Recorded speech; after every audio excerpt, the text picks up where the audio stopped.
Doctor विश्वरूप राय चौधरी द्वारा लिखी करम सिंह जख्मी द्वारा अनुवादित पुस्तक है हस्पताल चो जिउंदे किवें मुड़िए। पहला अंग बीमारी एक वपार। पुस्तक का सिरलेख ना केवल भुलेखा पाऊ है बल्कि हैरान करने वाला भी है। असी तो अजे गल सोच भी नहीं सकते। थोड़ा जिहा कोई रोग हुंदा है, सब तो पहला असी डॉक्टर जां हस्पताल के दरवाजे ते मत्था टेकण पहुंच जाते हैं। उत्थे जांदे ही सानू लगदा है कि असी अपने मसीहे कोल पहुंच गए ते हुण किसी किस्म की चिंता जां परेशानी नहीं रही। पर यह पुस्तक तां जिवें साडीआं सदियां पुराणियां मानतावां ते विश्वास ते करारी सੱਟ मारन वाली है। ये सानू दस्सण वाली है कि हस्पताल चों जिउंदे किवें मुड़ीए। जिवें हस्पताल रोग मुक्ति का कोई केंद्र नहीं बल्कि यमराज का घर होवे। दरअसल सामने आए अंकड़े तो यही दसते हैं कि हस्पताल जाण नाल आम तौर ते मरण की संभावना कई गुणा वध जाती है। भाव जे कोई तुहाडे नेड़ले भविख च मरण की संभावना नहीं भी है तां भी उत्थों का वातावरण, हालतां, डॉक्टरां ते कर्मचारियों वालों जाने अनजाने च कीतियां गईयां गलतियां तुहानूं यमराज दे दरवाजे ते पहुंचाण दी भूमिका सिरज दिंदियां हन। हुण हस्पतालां च होण वालियां इन्हां सधारण गलतियां उत्ते एक नज़र मारो। पहला मामला 17 साल की सुनैना की मौत हार्ट ट्रांसप्लांट के 2 हफ्तियां दे अंदर ही हो गई। तुसीं कहोगे कि इस विच भला इन्नी हैरानी वाली किहड़ी गल है? अजिहा तां किसे नाल भी हो सकदा है। हो सकता है कि उहदी इन्नी उम्र बाकी सी जां उहनूं अपरेशन रास नहीं आया। जेकर अजिहा होवे तां संभव है कि असी भी अपने मन नूं तसल्ली दे दिंदे, पर कारण यह सी कि सर्जन ने गौर ही नहीं की कि सुनैना दा ब्लड ग्रुप लगाए गए हार्ट नाल मैच ही नहीं कर रहा सी।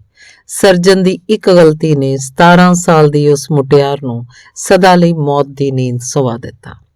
दूजा मामला 47 साला रामलाल अपने खब्बे अंडकोश विच दर्द ते सुंगड़न की वजह करके हस्पताल च भर्ती सन। सर्जन ने शंका प्रगटाई कि कैंसर हो सकता है ते खब्बा अंडकोश कड्ढण दा फैसला किया, पर गलती नाल सज्जा अंडकोश कढ़ दिता। हुण इस गलती नूं तुसीं की कहोगे? तीजा मामला 49 साला कमलकांत जदों हस्पताल च भर्ती होए तां उन्हां दे पेट विच ट्यूमर सी। सर्जरी नाल ट्यूमर कढ़ दिता गया, पर सर्जन गलती नाल कैंची पेट विच ही भुल गए। बेशक तुहानूं यकीन ना होवे, पर यह गल पूरी तरह सच है। 1 साल बाद एक होर सर्जरी नाल कैंची नूं बाहर कढ़िया गया, पर उदों तक कैंची पेट विच इन्ने जख्म कर चुकी सी कि पेट विचों कैंची कढ़ण तो 2 महीनों के अंदर ही कमलकांत चल वसे। चौथा मामला 67 साला मारिया नूं एंजियोप्लास्टी लई हस्पताल लिजाया गया। एंजियोप्लास्टी तो बाद गलती नाल उन्हां नूं अपने वार्ड जां बैड ते लिजाण दी बजाए दूजी मंजिल ते लिजा के लटा दिता गया। दूजे दिन हस्पताल के कर्मचारी मारिया नूं ऑपरेशन थिएटर लै गए क्योंकि उस मंजिल ते ऑपरेशन लई लिजाण वाले मरीजां नूं लटाया जांदा सी। नतीजे वजों डॉक्टरां ने ओपन हार्ट सर्जरी लई मारिया दा सीना चीर दिता। फिर एक होर डॉक्टर ने फोन तो सुनेहा भिजवाया कि मरीज तां हस्पताल चों छुट्टी लैण लई तैयार है ते इन्हां दे हार्ट विच कोई परेशानी सी ही नहीं। फिर मारिया दा सीना सिउं के उन्हें हस्पताल चों विदा कर दिता गया। पंजवां मामला जरा 52 साला सत्या श्याम की दर्द कहानी भी सुन लो। सर्जन ने गलती नाल खब्बे की बजाय सज्जा पैर कट दिता ते ऑपरेशन थिएटर विच जदों तक सर्जन अपनी ये गलती समझ सके उदों तक बहुत देर हो चुकी सी।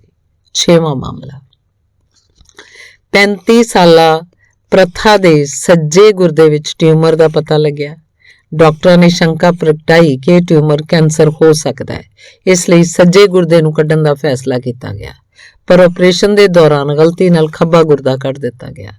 अगले दिन कड्ढे गए गुरदे विचों जदों पैथोलॉजिस्ट नूं कोई भी कैंसर वाला सैल ना मिलिया तो गलती समझ आई कि प्रथा दा गलत गुरदा कढ़ दिता गया सी।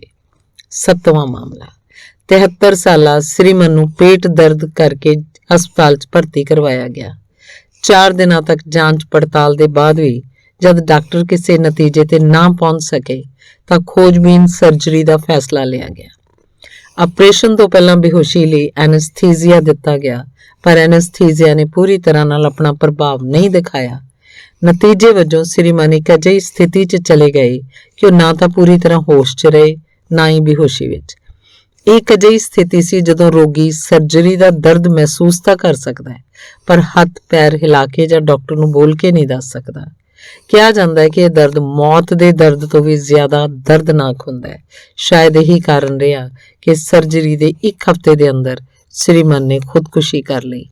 ਉਹਨਾਂ ਨੂੰ ਅਜਿਹੀ ਜ਼ਿੰਦਗੀ ਨਾਲੋਂ ਮੌਤ ਦਾ ਸਾਹਮਣਾ ਕਰਨਾ ਕਿਤੇ ਜ਼ਿਆਦਾ ਆਸਾਨ ਲੱਗਿਆ। ਉਹਨਾਂ ਦੇ ਪਰਿਵਾਰ ਵਾਲਿਆਂ ਦਾ ਕਹਿਣਾ ਹੈ ਕਿ ਸ਼੍ਰੀਮਾਨ ਦੇ ਲਈ ਇਹ ਸਭ ਸਹਿਣ ਕਰਨਾ ਅਸਹਿ ਹੋ ਰਿਹਾ ਸੀ। 8ਵਾਂ ਮਾਮਲਾ। 34 ਸਾਲਾ ਨੈਂਸੀ ਨੇ ਤੈਅ ਕੀਤਾ ਕਿ ਉਹ ਗਰਭ ਧਾਰਨ ਲਈ ਇਨਵਿਟਰੋ ਫਰਟੀਲਿਟੀ ਦੇ ਤਰੀਕੇ ਦੀ ਵਰਤੋਂ ਕਰੇਗੀ, ਪਰ ਜਦੋਂ ਬੱਚੇ ਨੇ ਜਨਮ ਲਿਆ, ਸਾਰੇ ਇਹ ਦੇਖ ਕੇ ਹੈਰਤ ਵਿੱਚ ਪੈ ਗਏ ਕਿ ਗੋਰੇ ਮਾਤਾ ਪਿਤਾ ਦੇ ਘਰ ਕਾਲੇ ਬੱਚੇ ਨੇ ਕਿਵੇਂ ਜਨਮ ਲਿਆ। DNA ਟੈਸਟ ਤੋਂ ਬਾਅਦ ਉਹਨਾਂ ਨੂੰ ਪਤਾ ਲੱਗਿਆ ਕਿ ਇਹ ਸਭ ਡਾਕਟਰਾਂ ਦੀ ਹੀ ਗਲਤੀ ਦਾ ਨਤੀਜਾ ਸੀ। ਉਹਨਾਂ ਨੇ ਕਿਸੇ ਦੂਜੇ ਮਰਦ ਦਾ ਵੀਰਜ ਨੈਂਸੀ ਦੀ ਬੱਚੇਦਾਨੀ 'ਚ ਦਾਖਲ ਕਰ ਦਿੱਤਾ ਸੀ। ਨਿਚੋੜ। ਤੁਸੀਂ ਵੀ ਇਹਨਾਂ ਹੈਰਾਨ ਕਰ ਦੇਣ ਵਾਲੇ ਤੇ ਸ਼ਰਮਨਾਕ ਮਾਮਲਿਆਂ ਨੂੰ ਪੜ੍ਹ ਕੇ ਹੈਰਤ 'ਚ ਪੈ ਗਏ ਹੋਗੇ।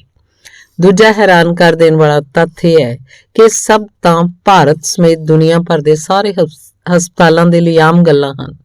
ਉਹਨਾਂ ਨੂੰ ਕਦੇ ਮਹਿਸੂਸ ਹੀ ਨਹੀਂ ਹੁੰਦਾ ਕਿ ਜਿਹੜੇ ਲੋਕ ਉਹਨਾਂ ਉੱਤੇ ਪੂਰਾ ਵਿਸ਼ਵਾਸ ਕਰਦੇ ਹੋਏ ਉੱਥੋਂ ਤੱਕ ਆਏ ਹਨ, ਉਹਨਾਂ ਦੇ ਜੀਵਨ ਦੇ ਪ੍ਰਤੀ ਵੀ ਉਹਨਾਂ ਦੀ ਕੋਈ ਜ਼ਿੰਮੇਵਾਰੀ ਹੋ ਸਕਦੀ ਹੈ।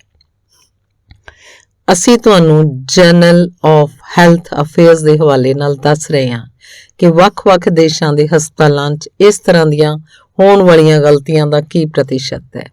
ਦੇਸ਼ ਤੇ ਮੈਡੀਕਲ ਗਲਤੀਆਂ ਦੀ ਸੰਭਾਵਨਾ ਦਾ ਪ੍ਰਤੀਸ਼ਤ।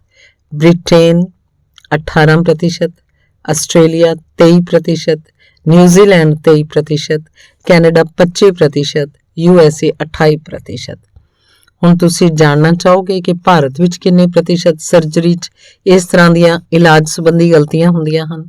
ਸੱਚਾਈ ਤਾਂ ਇਹ ਹੈ ਕਿ ਸਾਡੀ ਸਰਕਾਰ ਨੇ ਭਾਰਤੀ ਹਸਪਤਾਲਾਂ 'ਚ ਕਦੇ ਵੀ ਅਜਿਹੀਆਂ ਖੋਜਾਂ ਵਿੱਚ ਦਿਲਚਸਪੀ ਨਹੀਂ ਲਈ, ਪਰ ਭਰੋਸੇਯੋਗ ਸੂਤਰਾਂ ਦੀ ਮੰਨੀਏ ਤਾਂ ਕਹਿ ਸਕਦੇ ਹਾਂ ਕਿ ਭਾਰਤ ਦੇ ਹਸਪਤਾਲਾਂ 'ਚ ਸਰਜਰੀ 'ਚ ਲਗਭਗ 40% ਤੱਕ ਭਿਅੰਕਰ ਮੈਡੀਕਲ ਗਲਤੀਆਂ ਹੋਣ ਦੀ ਸੰਭਾਵਨਾ ਹੈ। USA ਦੇ ਰਵਾਇਤੀ ਤੱਥਾਂ ਦੇ ਅਨੁਸਾਰ ਇਹਨਾਂ ਦੇਸ਼ਾਂ 'ਚ ਮੌਤ ਦਾ ਸਭ ਤੋਂ ਵੱਡਾ ਕਾਰਨ ਕੋਈ ਬਿਮਾਰੀ ਨਹੀਂ, ਬਲਕਿ ਹਸਪਤਾਲਾਂ ਵਿੱਚ ਵਾਪਰੀਆਂ ਗਲਤੀਆਂ ਹਨ, ਜਿਨ੍ਹਾਂ ਨੂੰ ਅਸੀਂ ਤਕਨੀਕੀ ਭਾਸ਼ਾ ਵਿੱਚ ਐਟਰੋਜੈਨਿਕ ਡੈਥ ਕਹਿੰਦੇ ਹਾਂ। General of American medical association ਅੰਕ 284 ਜੁਲਾਈ 2000 ਦੇ ਲੇਖ ਡੈਥ ਫਰੋਮ ਐਟਰੋਜੈਨਿਕ ਕਾਜ਼ਜ਼ ਡਾਕਟਰ ਵੱਲੋਂ ਹੋਈਆਂ ਗਲਤੀਆਂ ਦੇ ਅਨੁਸਾਰ ਹਰ ਸਾਲ USA ਦੇ ਹਸਪਤਾਲਾਂ 'ਚ ਮਾਰੇ ਜਾਣ ਵਾਲੇ ਲੋਕਾਂ ਦੀ ਸੰਖਿਆ ਹੇਠ ਲਿਖੀ ਹੈ। ਸੰਖਿਆ ਤੇ ਕਾਰਨ। ਸੰਖਿਆ 12,000, ਕਾਰਨ ਗੈਰ ਜ਼ਰੂਰੀ ਸਰਜਰੀ। ਸੰਖਿਆ 7,000 ਗਲਤ ਦਵਾਈਆਂ। ਸੰਖਿਆ 20,000 ਹਸਪਤਾਲ 'ਚ ਵਾਪਰੀਆਂ ਹੋਰ ਗਲਤੀਆਂ। ਸੰਖਿਆ 80,000 ਹਸਪਤਾਲਾਂ 'ਚ ਹੋਣ ਵਾਲੀ ਲਾਗ।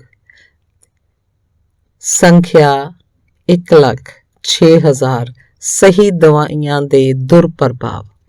ਭਾਰਤ ਦੀ ਗੱਲ ਕਰੀਏ ਤਾਂ ਇੱਕ ਅਨੁਮਾਨ ਦੇ ਅਨੁਸਾਰ ਹਸਪਤਾਲ 'ਚ ਹੋਈਆਂ 3 ਵਿੱਚੋਂ 2 ਮੌਤਾਂ ਦਾ ਕਾਰਨ ਹਸਪਤਾਲ ਦੀ ਲਾਪਰਵਾਹੀ ਤੇ ਦਵਾਈਆਂ ਨਾਲ ਹੋਣ ਵਾਲੇ ਦੁਰਪ੍ਰਭਾਵ ਹਨ। ਜੇ ਤੁਹਾਨੂੰ ਭਾਰਤ ਦੇ ਹਸਪਤਾਲਾਂ 'ਚ ਹੋਣ ਵਾਲੀਆਂ ਇਹਨਾਂ ਮੌਤਾਂ ਦੇ ਸ਼ਰਮਨਾਕ ਤੱਥਾਂ ਉੱਤੇ ਵਿਸ਼ਵਾਸ ਨਹੀਂ ਹੁੰਦਾ ਤਾਂ ਜ਼ਰਾ ਕੁਝ ਹੋਰ ਨਜ਼ਾਰੇ ਵੀ ਦੇਖ ਲਓ। ਅਸੀਂ ਤੁਹਾਨੂੰ ਇਲਾਜ ਦੀ ਦੁਨੀਆ ਨਾਲ ਜੁੜੇ ਕੁਝ ਲੋਕਾਂ ਨਾਲ ਮਿਲਵਾ ਰਹੇ ਹਾਂ। ਭਾਰਤ ਦੀ ਪ੍ਰਸਿੱਧ ਇੰਡੀਅਨ ਮੈਡੀਕਲ ਐਸੋਸੀਏਸ਼ਨ 'ਚ 3 ਲੱਖ ਤੋਂ ਵੱਧ ਡਾਕਟਰ ਮੈਂਬਰ ਹਨ। ਇਹਨੂੰ ਭਾਰਤ ਦੀ ਆਧੁਨਿਕ ਮੈਡੀਸਨ ਦੀ ਰੀੜ੍ਹ ਦੀ ਹੱਡੀ ਵੀ ਕਿਹਾ ਜਾਂਦਾ ਹੈ। ਸਾਲ 2008 ਵਿੱਚ ਇੰਡੀਅਨ ਮੈਡੀਕਲ ਐਸੋਸੀਏਸ਼ਨ ਨੇ ਟੈਲੀਵਿਜ਼ਨ ਉੱਤੇ ਇੱਕ ਵਿਗਿਆਪਨ ਦੇ ਹਵਾਲੇ ਨਾਲ ਟ੍ਰੋਪਿਕਾਨਾ ਜੂਸ ਪੀਣ ਦੀ ਸਿਫਾਰਿਸ਼ ਕੀਤੀ ਤੇ ਕਿਹਾ ਕਿ ਉਹ ਸਿਹਤ ਦੇ ਲਈ ਬਹੁਤ ਲਾਭਦਾਇਕ ਹੈ, ਜਦਕਿ ਸੱਚਾਈ ਹੈ ਕਿ ਜੇ ਤੁਸੀਂ ਜੂਸ ਵਿੱਚ ਪਾਈ ਗਈ ਸਮੱਗਰੀ ਦੀ ਜਾਂਚ ਕਰੋ ਤਾਂ ਪਤਾ ਲੱਗੇਗਾ ਉਹ ਸਿਹਤ ਦੇ ਲਈ ਬੇਹੱਦ ਨੁਕਸਾਨਦਾਇਕ ਹੈ। ਇਹ ਕਿੱਸਾ ਇੱਥੇ ਹੀ ਸਮਾਪਤ ਨਹੀਂ ਹੁੰਦਾ।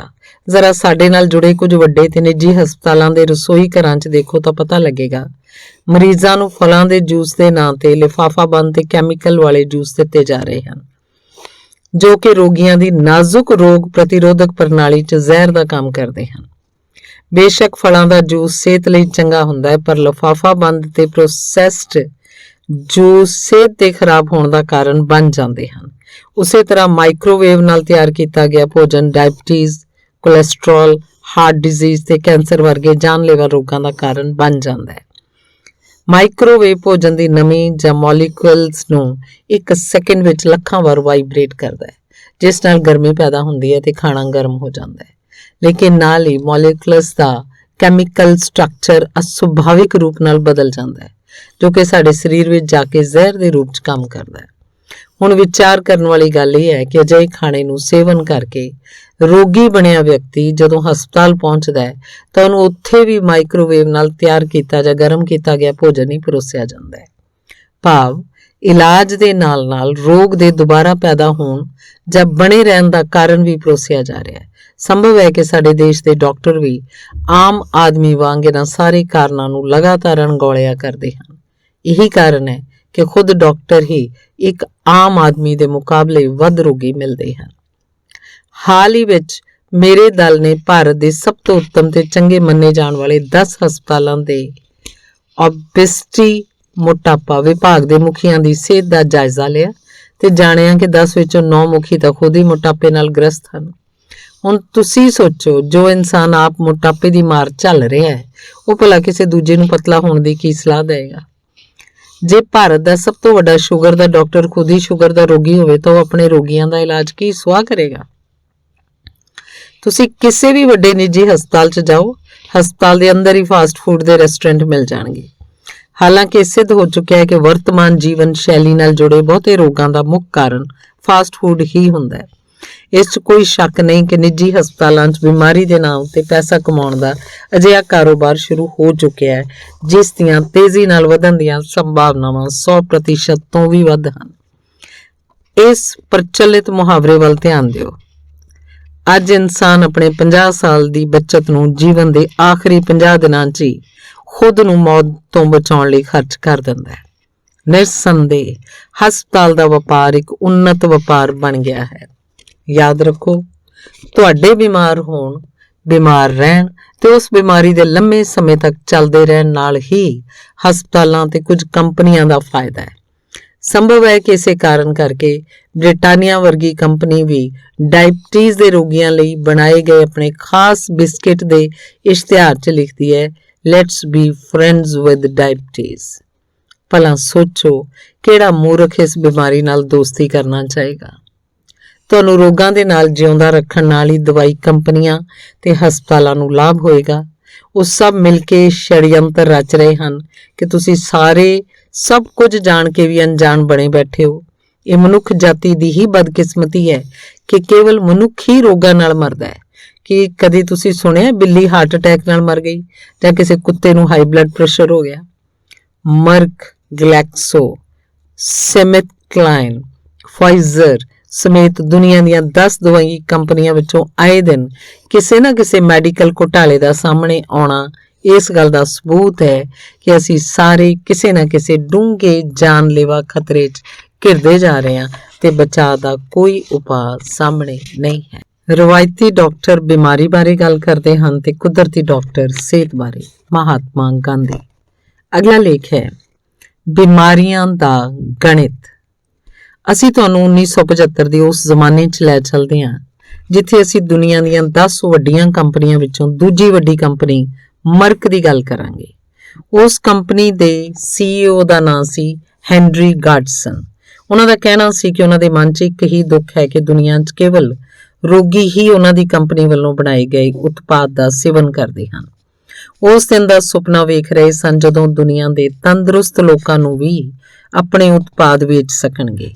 ਇਹਦਾ ਅਰਥ ਇਹ ਹੋਇਆ ਕਿ ਉਹ ਜਾਣਦੇ ਸਨ ਸਾਰੀ ਦੁਨੀਆ ਬਿਮਾਰ ਹੋ ਜਾਏ ਜਾਂ ਨਾ ਵੀ ਹੋਵੇ, ਪਰ ਉਹਨਾਂ ਦੇ ਉਤਪਾਦ ਜ਼ਰੂਰ ਵਿਕਣ, ਜਿਵੇਂ ਕਿ ਚਿੰਗਮ। ਦੁਨੀਆ ਭਰ ਵਿੱਚ ਹਰੇਕ ਵਿਅਕਤੀ ਇਹਨੂੰ ਚੱਬਣਾ ਪਸੰਦ ਕਰਦਾ, ਚਾਹੇ ਉਹ ਛੋਟਾ ਹੋਵੇ ਜਾਂ ਵੱਡਾ, ਬਿਮਾਰ ਹੋਵੇ ਜਾਂ ਤੰਦਰੁਸਤ। ਇਸੇ ਤਰ੍ਹਾਂ ਦੁਨੀਆ ਦੀਆਂ ਸਾਰੀਆਂ ਦਵਾਈ ਕੰਪਨੀਆਂ ਇਹੀ ਚਾਹੁੰਦੀਆਂ ਹਨ ਕਿ ਉਹਨਾਂ ਦੀਆਂ ਦਵਾਈਆਂ ਦੁਨੀਆ ਦੇ ਸਾਰੇ ਲੋਕ ਬਾਰ-ਬਾਰ ਲੈਣ। ਇਹ ਸਿੱਧ ਕਰਨ ਲਈ ਹੀ ਤੁਸੀਂ ਕੁਝ ਉਦਾਹਰਨ ਦੇਖੋ। ਮੰਨ ਲੈਂਦੇ ਹਾਂ ਤੁਹਾਨੂੰ ਨੀਂਦ ਨਹੀਂ ਆ ਰਹੀ, ਭਾਵੇਂ ਉਹਦਾ ਕਾਰਨ ਕੁਝ ਵੀ ਹੋਵੇ, ਪਰ ਤੁਸੀਂ ਨੀਂਦ ਲਿਆਉਣ ਦੀ ਦਵਾਈ ਖਾ ਲੈਂਦੇ ਹੋ ਤੁਸੀਂ ਲਗਾਤਾਰ ਇਸੇ ਅਭਿਆਸ ਨੂੰ ਜਾਰੀ ਰੱਖਦੇ ਹੋ ਤੇ ਕੁਝ ਸਮੇਂ ਬਾਅਦ ਨੌਬਤ ਇਹ ਆ ਜਾਂਦੀ ਹੈ ਕਿ ਤੁਹਾਨੂੰ ਨੀਂਦ ਦੀ ਦਵਾਈ ਖਾਧੇ ਬਿਨਾਂ ਨੀਂਦ ਆਉਣੀ ਬੰਦ ਹੋ ਜਾਂਦੀ ਹੈ। ਇਸ ਤਰ੍ਹਾਂ ਜੇਕਰ ਤੁਹਾਨੂੰ ਤਣਾਅ ਹੈ ਤਾਂ ਕੁਝ ਦਿਨਾਂ ਤੱਕ ਤਣਾਅ ਦੀ ਦਵਾਈ ਖਾਣ ਦਾ ਪ੍ਰਭਾਵ ਅਜਿਹਾ ਹੋਏਗਾ ਕਿ ਤੁਸੀਂ ਉਹਨਾਂ ਦਵਾਈਆਂ ਨੂੰ ਨਾ ਖਾਣ ਕਰਕੇ ਆਪਣੇ ਆਪ ਨੂੰ ਤਣਾਅ ਨਾਲ ਘਿਰਿਆ ਮਹਿਸੂਸ ਕਰੋਗੇ। ਅਜਿਹਾ ਲੱਗੇਗਾ ਕਿ ਤੁਹਾਡੇ ਜੀਵਨ 'ਚ ਕੋਈ ਘਾਟ ਜਿਹੀ ਹੈ। ਇਸੇ ਤਰ੍ਹਾਂ ਜੇ ਤੁਹਾਨੂੰ ਡਾਇਬਟੀਜ਼ ਦੀ ਸ਼ਿਕਾਇਤ ਨਹੀਂ ਹੈ ਫਿਰ ਵੀ ਤੁਸੀਂ ਡਾਇਬਟੀਜ਼ ਨੂੰ ਕੰਟਰੋਲ ਕਰਨ ਲਈ ਦਵਾਈ ਲੈਂਦੇ ਹੋ, ਕੁਝ ਹੀ ਦਿਨਾਂ 'ਚ ਤੁਸੀਂ ਇਹ 'ਤੇ ਨਿਰਭਰ ਹੋ ਜਾਓਗੇ। ਇਹ ਸਭ ਕੋਰੇ ਕਿੱਸੇ ਨਹੀਂ ਹਨ। ਗਲੈਕਸੋ ਸਮਿਥ ਕਲਾਈਨ ਨਾਮਕ ਇੱਕ ਵੱਡੀ ਕੰਪਨੀ ਡਾਕਟਰਾਂ ਨੂੰ ਲਗਾਤਾਰ 20 ਸਾਲਾਂ ਤੱਕ ਰਿਸ਼ਵਤ ਦਿੰਦੀ ਰਹੀ ਤਾਂ ਕਿ ਉਹਨਾਂ ਦੀਆਂ ਦਵਾਈਆਂ ਵੱਧ ਤੋਂ ਵੱਧ ਤੰਦਰੁਸਤ ਲੋਕਾਂ ਨੂੰ ਦਿੱਤੀਆਂ ਜਾਣ। ਸੰਭਵ ਹੈ ਕਿ ਉਹ ਜਾਣਦੇ ਸਨ ਕਿ ਜੇਕਰ ਉਹਨਾਂ ਦੀਆਂ ਦਵਾਈਆਂ ਤੰਦਰੁਸਤ ਲੋਕਾਂ ਨੂੰ ਵੀ ਦਿੱਤੀਆਂ ਜਾਣਗੀਆਂ ਤਾਂ ਕੁਝ ਹੀ ਦਿਨਾਂ 'ਚ ਬਹੁਤ ਸਾਰੇ ਲੋਕ ਉਹਨਾਂ 'ਤੇ ਨਿਰਭਰ ਹੋ ਜਾਣਗੇ। ਉਹਨਾਂ ਦੀਆਂ ਦਵਾਈਆਂ ਤੋਂ ਬਿਨਾਂ ਲੋਕਾਂ ਦਾ ਕੰਮ ਨਹੀਂ ਚੱਲੇਗਾ। ਪੂਰੇ 20 ਸਾਲਾਂ ਬਾਅਦ ਉਹਨਾਂ ਦਾ ਇੱਕ ਉਪਕਰਮ ਪਕੜ 'ਚ ਆਇਆ। 20 ਜੁਲਾਈ 2010 ਵਿੱਚ ਲੋਕਾਂ ਨੂੰ ਇਸ ਗੱਲ ਦਾ ਪਤਾ ਲੱਗਿਆ। ਇਸ ਵਜ੍ਹਾ ਨਾਲ ਕੰਪਨੀ ਨੂੰ 16,000 ਕਰੋੜ ਰੁਪਏ ਤੋਂ ਵੀ ਵੱਧ ਜੁਰਮਾਨਾ ਦੇਣਾ ਪਿਆ। ਸਵਾਲ ਇਹ ਪੈਦਾ ਹੁੰਦਾ ਹੈ ਕਿ ਕੀ ਕੇਵਲ ਜੁਰਮਾਨਾ ਦੇਣ ਨਾਲ ਹੀ ਉਸ ਨੈਤਿਕ ਅਪਰਾਧ ਤੋਂ ਮੁਕਤ ਹੋ ਗਏ ਜੋ ਉਹਨਾਂ ਨੇ ਮਨੁੱਖ ਜਾਤੀ ਦੇ ਪ੍ਰਤੀ ਕੀਤਾ ਸੀ? ਕੇਵਲ ਇਹੀ ਇੱਕ ਉਦਾਹਰਨ ਨਹੀਂ ਹੈ। ਜਦੋਂ ਦਵਾਈ ਕੰਪਨੀਆਂ ਨੇ ਆਪਣੇ ਲਾਭ ਕਮਾਉਣ ਦੇ ਉਦੇਸ਼ ਨੂੰ ਸਭ ਤੋਂ ਅੱਗੇ ਰੱਖਦੇ ਹੋਏ ਬਾਕੀ ਦੂਜੇ ਤੱਥਾਂ ਤੇ ਕਰਤੱਵਾਂ ਨੂੰ ਨਕਾਰ ਦਿੱਤਾ ਹੋਵੇ, ਉਹਨਾਂ ਦਾ ਕਿਸੇ ਦੀ ਵੀ ਸਿਹਤ ਨਾਲ ਕੋਈ ਲੈਣ ਦੇਣ ਨਹੀਂ ਹੈ। ਉਹ ਕੇਵਲ ਰੋਗਾਂ ਨੂੰ ਉਭਾਰਨਾ ਚਾਹੁੰਦੇ ਹਨ। ਉਹ ਚਾਹੁੰਦੇ ਹਨ ਕਿ ਵੱਧ ਤੋਂ ਵੱਧ ਲੋਕ ਬਿਮਾਰ ਹੋਣ ਤੇ ਜੀਵਨ ਭਰ ਰੋਗਾਂ ਦੀ ਲਪੇਟ 'ਚ ਰਹਿਣ। ਇਸੇ ਲਈ ਤਾਂ ਉਹਨਾਂ ਦਾ ਫਾਇਦਾ ਹੈ। ਕੰਪਨੀਆਂ ਚੱਲਣਗੀਆਂ ਤਾਂ ਉਹ ਮਾਲਾਮਾਲ ਹੋਣਗੇ। ਮੈਂ ਉਦਾਹਰਨ ਦੇ ਤੌਰ ਤੇ ਕੁਝ ਰੋਗਾਂ ਬਾਰੇ ਦੱਸਦਾ ਹਾਂ। ਡਾਇਬਟੀਜ਼ 1997 ਤੱਕ ਇਹ ਮੰਨਿਆ ਜਾਂਦਾ ਸੀ ਕਿ ਫਾਸਟਿੰਗ ਬਲੱਡ ਸ਼ੂਗਰ ਜੇਕਰ 140 mg DL ਤੋਂ ਉੱਤੇ ਹੈ ਤਾਂ ਤੁਸੀਂ ਡਾਇਬਟਿਕ ਹੋ ਸਕਦੇ ਹੋ। ਲੇਕਿਨ 1997 ਵਿੱਚ ਵਿਸ਼ਵ ਸਿਹਤ ਸੰਗਠਨ ਨੇ ਇਹਨੂੰ ਰਿਵਾਈਜ਼ ਕਰਨ ਲਈ ਇੱਕ committee expert committee on diagnosis and classification of diabetes ਦਾ ਗਠਨ ਕੀਤਾ। ਇਸ ਕਮੇਟੀ ਨੇ ਇੱਕ ਰਿਪੋਰਟ ਦਿੱਤੀ ਕਿ ਇਹਨੂੰ 140 mg ਜਾਂ DLG ਤੋਂ ਕੁਝ ਘੱਟ ਕਰ ਦਿੱਤਾ ਜਾਏ। ਇਸ ਤੋਂ ਬਾਅਦ ਇਹਨੂੰ 126 mg DL ਕਰ ਦਿੱਤਾ ਗਿਆ। ਇਹਦਾ ਮਤਲਬ ਇਹ ਹੋਇਆ ਕਿ ਰਾਤੋਂ ਰਾਤ ਕੁਝ ਲੋਕ ਜੋ ਕੱਲ ਤੱਕ ਡਾਇਬਟੀਜ਼ ਦੇ ਮਰੀਜ਼ ਨਹੀਂ ਸਨ, ਅੱਜ ਸਵੇਰ ਦਾ ਅਖਬਾਰ ਪੜ੍ਹਦੇ ਹੀ ਡਾਇਬਟੀਜ਼ ਦੇ ਮਰੀਜ਼ ਬਣ ਗਏ। ਕੁੱਲ ਮਿਲਾ ਕੇ ਦੁਨੀਆ ਦੇ 14% ਲੋਕ ਜੋ ਡਾਇਬਟਿਕ ਨਹੀਂ ਸਨ ਉਹ ਡਾਇਬਟੀਜ਼ ਦੇ ਘੇਰੇ 'ਚ ਆ ਗਏ।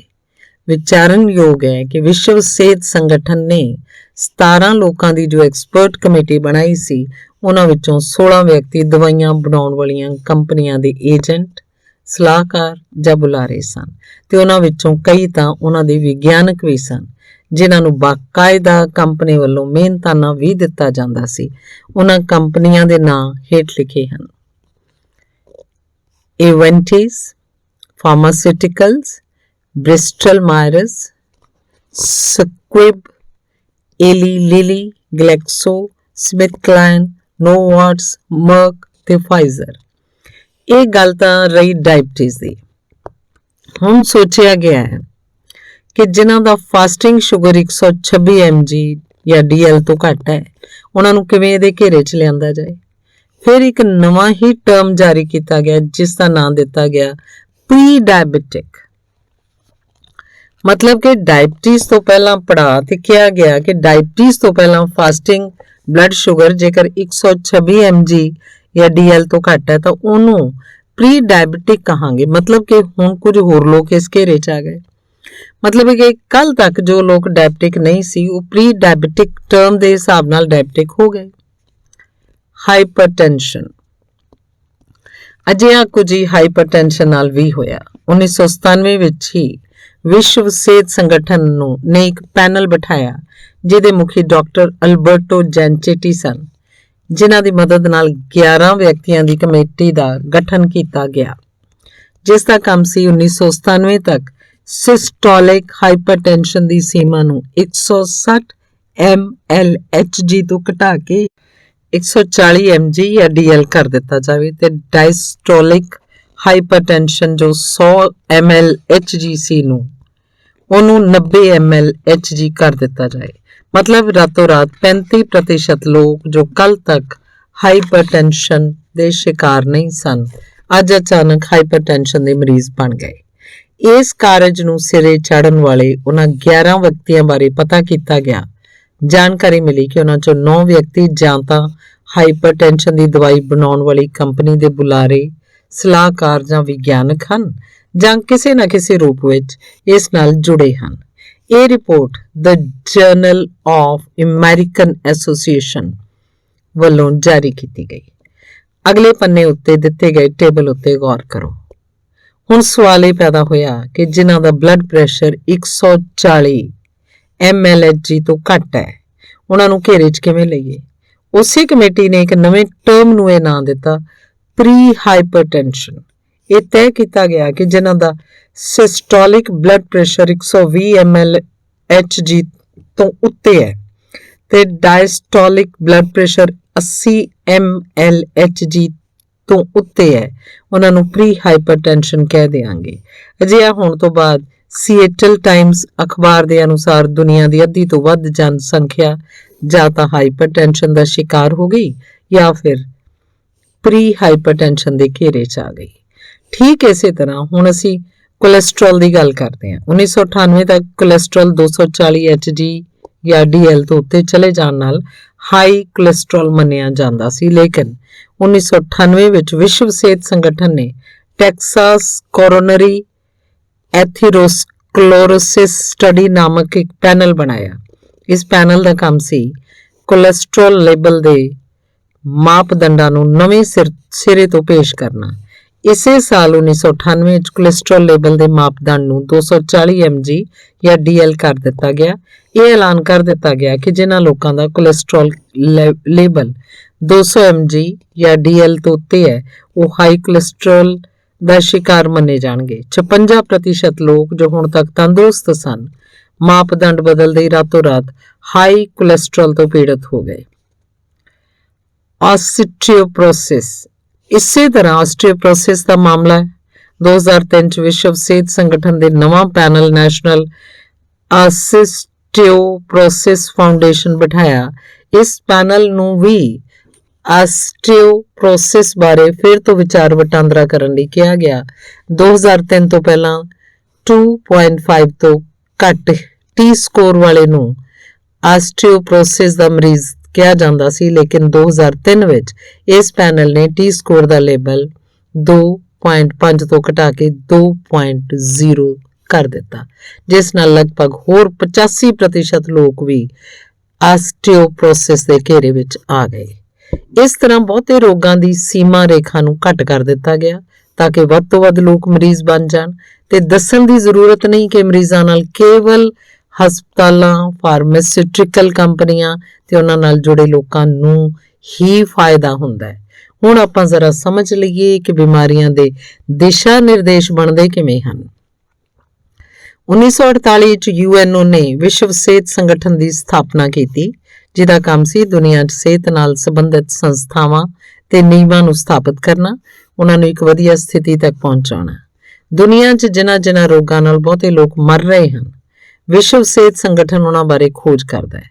ਫਿਰ ਕੁਝ ਚੁਣੀਆਂ ਹੋਈਆਂ ਮੈਡੀਕਲ ਯੂਨੀਵਰਸਿਟੀਆਂ ਜਿਵੇਂ Oxford university, Harvard university, Toronto university, Cambridge university ਆਦਿ ਤੋਂ ਵੇਰਵੇ ਤੇ ਜਾਣਕਾਰੀ ਲੈਂਦੀਆਂ ਹਨ ਕਿ ਕਿਹੜੀ ਬਿਮਾਰੀ ਵੱਧ ਘਾਤਕ ਸਿੱਧ ਹੋ ਰਹੀ ਹੈ। ਇਸ ਜਾਣਕਾਰੀ ਦੇ ਆਧਾਰ ਤੇ ਇੱਕ ਪੈਨਲ ਬਣਾਇਆ ਜਾਂਦਾ ਹੈ। ਆਮ ਤੌਰ ਤੇ ਪੈਨਲ ਦਵਾਈ ਕੰਪਨੀਆਂ ਵੱਲੋਂ ਬਣਾਏ ਜਾਂਦੇ ਹਨ, ਮਤਲਬ ਕਿ ਪੈਨਲਾਂ ਦੇ ਮੈਂਬਰ ਇਹਨਾਂ ਦਵਾਈ ਕੰਪਨੀਆਂ ਦੇ ਹੀ ਕਰਮਚਾਰੀ ਹੁੰਦੇ ਹਨ। ਇਹਦਾ ਮਤਲਬ ਇਹ ਹੈ ਕਿ ਪੈਨਲ ਵੱਲੋਂ ਤਿਆਰ ਕੀਤੇ ਗਏ ਦਿਸ਼ਾ ਨਿਰਦੇਸ਼, ਚਾਹੇ ਉਹ ਹਾਈਪਰਟੈਂਸ਼ਨ ਦੇ ਹੋਣ ਜਾਂ ਕੋਲੇਸਟ੍ਰੋਲ ਦੇ ਜਾਂ ਫਿਰ ਆਸਟੀਓਪਰੋਸਿਸ ਦੇ, ਉਹ ਹਮੇਸ਼ਾ ਦਵਾਈ ਕੰਪਨੀਆਂ ਦੇ ਹੱਕ ਵਿੱਚ ਹੀ ਹੁੰਦੇ ਹਨ। ਇੱਕ ਵਾਰ ਦਿਸ਼ਾ ਨਿਰਦੇਸ਼ ਬਣ ਜਾਣ ਤੇ ਇਹਨਾਂ ਨੂੰ ਡਾਕਟਰਾਂ ਤੱਕ ਪਹੁੰਚਾਉਣ ਦਾ ਕੰਮ ਏਜੰਟ ਕਰਦੇ ਹਨ ਜਾਂ ਇਹਨਾਂ ਨੂੰ ਆਏ ਦਿਨ ਹੋਣ ਵਾਲੀਆਂ ਮੈਡੀਕਲ ਕਾਨਫਰੰਸਾਂ ਰਾਹੀਂ ਵਿਸ਼ਵ ਭਰ 'ਚ ਪ੍ਰਚਾਰਿਆ ਜਾਂਦਾ ਹੈ। ਫਿਰ ਡਾਕਟਰ ਇਹਨਾਂ ਨੂੰ ਮਰੀਜ਼ਾਂ ਤੱਕ, ਭਾਵ ਤੁਹਾਡੇ ਤੱਕ ਪਹੁੰਚਾਉਂਦੇ ਹਨ। ਡਾਕਟਰਾਂ ਤੇ ਵਿਸ਼ਵ ਸਿਹਤ ਸੰਗਠਨ ਵਿਚਾਲੇ ਹੁੰਦੀਆਂ ਹਨ ਦਵਾਈ ਕੰਪਨੀਆਂ, ਤੇ ਦਵਾਈ ਕੰਪਨੀਆਂ ਦਾ ਇੱਕ ਹੀ ਮਕਸਦ ਹੁੰਦਾ ਹੈ, ਉਹ ਹੈ ਲਾਭ ਕਮਾਉਣਾ। ਜੇ ਤੁਸੀਂ ਚਾਹੁੰਦੇ ਹੋ ਕਿ ਤੁਹਾਨੂੰ ਅਸਲੀਅਤ ਪਤਾ ਲੱਗੇ ਤਾਂ ਡਾਕਟਰਾਂ ਦਵਾਈ ਕੰਪਨੀਆਂ ਤੇ ਨਵੇਂ ਦਿਸ਼ਾ ਨਿਰਦੇਸ਼ਾਂ ਨੂੰ ਵਿੱਚੋਂ ਹਟਾ ਕੇ ਭਰੋਸੇਯੋਗ ਯੂਨੀਵਰਸਿਟੀਆਂ ਨਾਲ ਸਿੱਧਾ ਜੁੜਨ ਦੀ ਕੋਸ਼ਿਸ਼ ਕਰੋ। ਹੁਣ ਜਾਣਨ ਦੀ ਕੋਸ਼ਿਸ਼ ਕਰਦੇ ਹਾਂ ਕਿ ਬਿਮਾਰੀਆਂ ਦਾ ਤਮਾਸ਼ਾ ਹੁੰਦਾ ਕਿਵੇਂ ਹੈ। ਕਿਸੇ ਬਿਮਾਰੀ ਨੂੰ ਤਿਆਰ ਕਰਕੇ ਕਿਵੇਂ ਉਭਾਰਿਆ ਜਾਂਦਾ ਹੈ। ਦਵਾਈ ਕੰਪਨੀਆਂ ਦਾ ਡਾਕਟਰਾਂ ਨਾਲ ਸੰਬੰਧ। ਪਹਿਲਾ, ਦਵਾਈ ਕੰਪਨੀਆਂ ਸਲਾਹਕਾਰ ਤੇ ਬੁਲਾਰਿਆਂ ਦੇ ਤੌਰ ਤੇ ਡਾਕਟਰਾਂ ਨੂੰ ਬੁਲਾਉਂਦੀਆਂ ਹਨ। ਦੂਸਰਾ, ਡਾਕਟਰਾਂ ਦੀ ਖੋਜ ਨੂੰ ਇਕੱਤਰਿਤ ਤੇ ਪ੍ਰਕਾਸ਼ਿਤ ਕਰਨ 'ਚ ਦਵਾਈ ਕੰਪਨੀਆਂ ਮਦਦ ਕਰਦੀਆਂ ਹਨ। ਡਾਕਟਰਾਂ ਵੱਲੋਂ ਦਵਾਈ ਕੰਪਨੀਆਂ ਨੂੰ ਸਲਾਹ। ਪਹਿਲਾ, ਨਵੀਆਂ ਦਵਾਈਆਂ ਦੀ ਵਰਤੋਂ 'ਚ ਉਹਨਾਂ ਦੀ ਮਦਦ ਕਰਦੇ ਹਨ। ਦੂਸਰਾ, ਮਾਰਕੀਟਿੰਗ ਦੇ ਮਾਮਲੇ 'ਚ ਉਹਨਾਂ ਨੂੰ ਸਲਾਹ ਦਿੰਦੇ ਹਨ। ਤੀਸਰਾ, ਹੋਰ ਮਾਹਰ ਵੀ ਉਹਨਾਂ ਨੂੰ ਦਵਾਈਆਂ ਜਾਰੀ ਕਰਨ 'ਚ ਸਹਾਇਤਾ ਦਿੰਦੇ ਹਨ ਤੇ FDA ਤੋਂ ਉਹਨਾਂ ਦਵਾਈਆਂ ਦੀ ਮਨਜ਼ੂਰੀ ਲੈਣ ਲਈ ਵੀ ਕੰਪਨੀਆਂ ਦੀ ਮਦਦ ਕਰਦੇ ਹਨ। ਚੌਥਾ, ਕੁਝ ਡਾਕਟਰਾਂ ਦਾ ਪੈਸਾ ਵੀ ਇਹਨਾਂ ਕੰਪਨੀਆਂ 'ਚ ਲੱਗਿਆ ਹੁੰਦਾ ਹੈ। ਬਿਮਾਰੀ ਨੂੰ ਪਰਿਭਾਸ਼ਿਤ ਕਰਨਾ। ਪਹਿਲਾ, ਦਵਾਈ ਕੰਪਨੀਆਂ ਇੱਕ ਇਕੱਤਰਤਾ ਕਰਦੀਆਂ ਹਨ ਜਿੱਥੇ ਮਾਹਰ ਬਿਮਾਰੀਆਂ ਦੀ ਨਵੀਂ ਪਰਿਭਾਸ਼ਾ ਦੇਣ ਲਈ ਤਿਆਰ ਹੁੰਦੇ ਹਨ। ਦੂਸਰਾ, ਪਹਿਲਾਂ ਤੋਂ ਸਥਾਪਿਤ ਬਿਮਾਰੀਆਂ ਨੂੰ ਵੀ ਦੁਬਾਰਾ ਪਰਿਭਾਸ਼ਿਤ ਕੀਤਾ ਜਾਂਦਾ ਹੈ, ਜਿਨ੍ਹਾਂ ਦੇ ਹਵਾਲੇ ਨਾਲ ਹੋਰ ਡਾਕਟਰਾਂ ਨੂੰ ਦੱਸਿਆ ਜਾਂਦਾ ਹੈ ਕਿ ਵੱਧ ਤੋਂ ਵੱਧ ਦਵਾਈਆਂ ਦੀ ਵਰਤੋਂ ਕਿਵੇਂ ਕੀਤੀ ਜਾਣੀ ਚਾਹੀਦੀ ਹੈ। ਬਿਮਾਰੀ ਦਾ ਪ੍ਰਚਾਰ ਕਰਨਾ। ਦਿਸ਼ਾ ਨਿਰਦੇਸ਼ ਲਿਖਣ ਵਾਲਿਆਂ ਸਮੇਤ ਕੰਪਨੀ ਮਾਹਰ ਵੀ ਡਾਕਟਰਾਂ ਨੂੰ ਬਿਮਾਰੀ ਦੀਆਂ ਨਵੀਆਂ ਪਰਿਭਾਸ਼ਾਵਾਂ ਨਾਲ ਸੰਬੰਧਿਤ ਜਾਣਕਾਰੀਆਂ ਤੋਂ ਜਾਣੂ ਕਰਵਾਉਂਦੇ ਹਨ। ਉਮੀਦ ਕਰਦਾ ਕਿ ਹੁਣ ਤੁਹਾਨੂੰ ਬਿਮਾਰੀਆਂ ਦਾ ਇਹ ਗਣਿਤ ਸਮਝ ਆ ਗਿਆ ਹੋਵੇਗਾ। ਤੁਸੀਂ ਜਾਣ ਗਏ ਹੋਗੇ ਕਿ ਕਿਵੇਂ ਤੁਹਾਨੂੰ 2 ਦੂਣੀ 8 ਦੇ ਇਸ ਪ੍ਰਪੰਚ ਵਿੱਚ ਹਮੇਸ਼ਾ ਲਈ ਫਸਾ ਦਿੱਤਾ ਜਾਂਦਾ ਹੈ। ਧੰਨਵਾਦ।